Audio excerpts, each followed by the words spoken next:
Ladies and gentlemen, welcome back to the Indie Zone. My name is Kathy.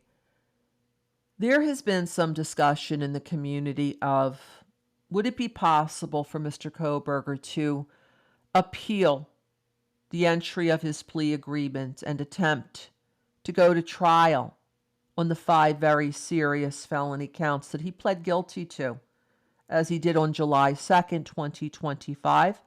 And that he was sentenced to start serving out his lifetime term in the Idaho state prison system as he was July 23rd, 2025. Thereafter, documents that have been sealed to the public dating back to the investigatory stage when the Moscow Police Department was investigating the crimes at 1122 King Road and attempting to locate the perpetrator or perpetrators during the investigation by the Moscow Police Department. And that was a trend that continued during the more than 2.5 years that Mr. Kohberger was in the pretrial stage looking toward trial in this then capital case that was set to occur in August of 2025. That trial, of course, was canceled when Mr. Kohberger changed his plea as he did on July 2nd, 2025, based on a plea agreement between the defense and the state. There's been some conversations now that the public has had an opportunity to review some of the documentation, the evidence, and have wondered, was there enough reasonable doubt here that would have made it difficult for the state of Idaho to bear their very high evidentiary burden of beyond a reasonable doubt on all 5 of those counts to persuade a jury to convict Mr. Kohberger? There has now been a decision from the Idaho Supreme Court setting aside a plea agreement in a felony case. It is not an unaliving case, but it is a rare decision. It's recent, and I wanted to call it to your attention.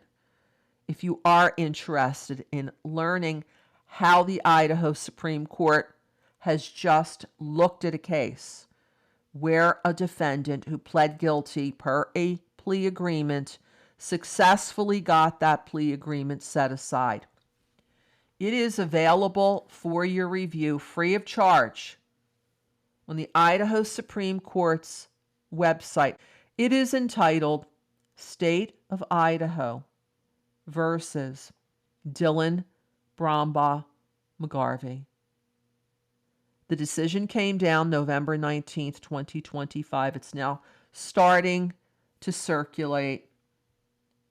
And if you would like to read this decision to see how the Supreme Court approached the facts that were at issue in McGarvey and gave some information relative to how the Supreme Court of Idaho looks at these type of challenges to plea agreements, this is a good location to start. Now, caution, although there's been some discussion in the community about Mr. Kohberger, could he possibly move to set aside this plea agreement to get a new trial? There is absolutely no evidence that he has intended to do that, or is doing that, or will do that at some time in future.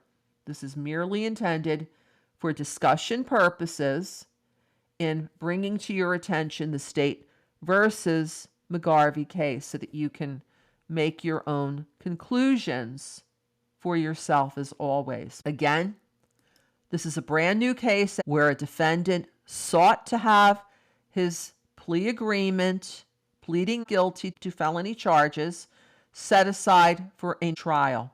If you would like to read it, please look at the information that we have provided to you in the description to this podcast episode. This will now conclude this episode of the Indie Zone. Until next time, this is Kathy. Thank you for joining us here today.